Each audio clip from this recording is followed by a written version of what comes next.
They were so bad to us, Alan Ritchson tried to quit his pre-Reacher action franchise. Before landing Reacher, Alan Ritchson tried to quit the live-action Teenage Mutant Ninja Turtles franchise after having a miserable experience making them. After years of stealing scenes in movies and shows like Titans, Ritchson's casting as Reacher proved to be his big breakthrough. In addition to the upcoming Reacher Season 4 and appearing in the spin-off Neegly, Ritchson has multiple movies like Runner and Man with the Bag on the horizon. He's busier than ever, basically, and all the hard work he put into his early career is paying off. Ritchson's biggest franchise role before Reacher was in the Michael Bay-produced Teenage Mutant Ninja Turtles movies, where he provided the mocap and voice for resident tough guy Raphael. Ritchson revealed to Collider in 2019 that he took the role as he felt it could expand his career, only for the film to be a nightmare experience. Alan Ritchson hated making the Teenage Mutant Turtles movies. The Ninja Turtles experience made Ritchson hate life so much. Ritchson used his Collider interview to really vent his feelings on the Teenage Mutant Ninja Turtles duology and how poorly he and his fellow Turtle actors were treated. Ritchson was initially reluctant to accept the gig, since the pay was bad and despite the work it would involve, he wouldn't be seen on screen. "I'm going to waste years of my life, the best years of my career, on something that nobody's going to even know I'm a part of."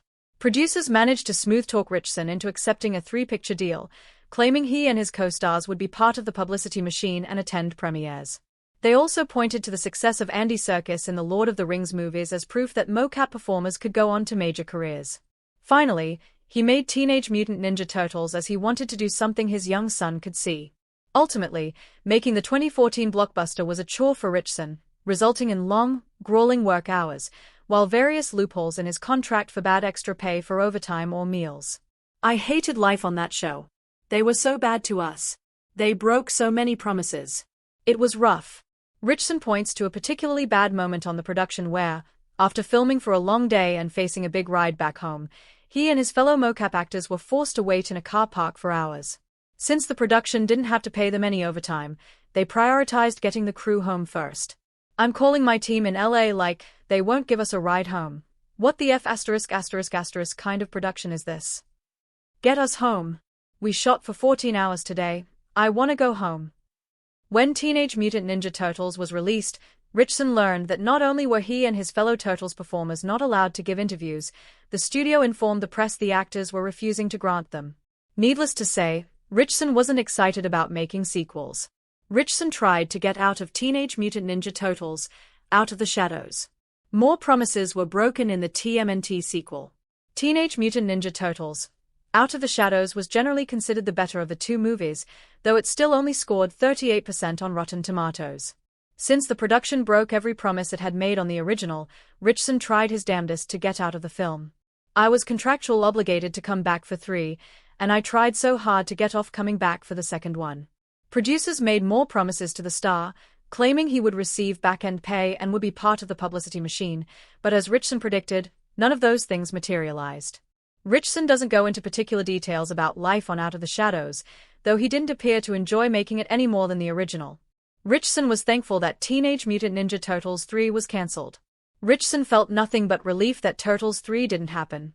While there were plans for 3 live-action Teenage Mutant Ninja Turtles movies, Out of the Shadows only grossed a tepid $245 million via Box Office Mojo. For context, the 2014 original nabbed $485 million, making it clear that audiences had already checked out of this would-be franchise. It feels like the odds of a Teenage Mutant Ninja Turtles 3 happening now are close to nil. In the Collider chat, Ritchson stated he knew the series was cooked following Out of the Shadows opening weekend. He was so disinterested in the franchise's future that he couldn't even remember if the studio called to say a third film wasn't happening. The next theatrical entry came with the 2023 animated adventure Teenage Mutant Ninja Turtles, Mutant Mayhem, co-written and produced by Seth Rogen. That film has zero canon ties to the live-action Bay movies, and it feels like the odds of a third entry happening now are close to nil. It's a shame Ritchson's gamble on the Teenage Mutant Ninja Turtles films didn't pay off. He went into them hoping they would introduce him to a wider audience, but between promises being reneged and the production having little respect for his work, it was an experience he'd rather forget. Alan Ritchson finally found his perfect action franchise with Reacher. Jack Reacher has turned Ritchson's career around. There was endless controversy over Tom Cruise's casting as Jack Reacher in the original movie, who was the opposite of the imposing, muscle-bound brute from the novels. Ritchson had to jump through many casting hoops to land the role in the Amazon adaptation, which changed his career instantly. Ritchson couldn't have been better casting, conveying the charisma, intelligence, and toughness of Reacher right from his first scene. Since Reacher is one of the biggest shows on the platform, Ritchson is unlikely to move on from the character anytime soon. Despite the popularity of the show, Alan Ritchson has said he has no interest in making a movie version of Reacher. In terms of his career, it has also given him everything the Teenage Mutant Ninja Turtles experience didn't. His face is front and center, he's out there doing interviews to promote it, and the role feels tailor-made to his skills. In addition to providing some job security, it gives him the freedom to work on movies in between seasons. Ritchson's prediction that nobody would know he was part of the Teenage Mutant Ninja Turtles movies largely came true too, since his name is rarely connected to them. He was always a much better fit for a more grounded action hero like Reacher, as his subsequent success has proven. Thanks for watching this video. Please hit the subscribe button for more update news.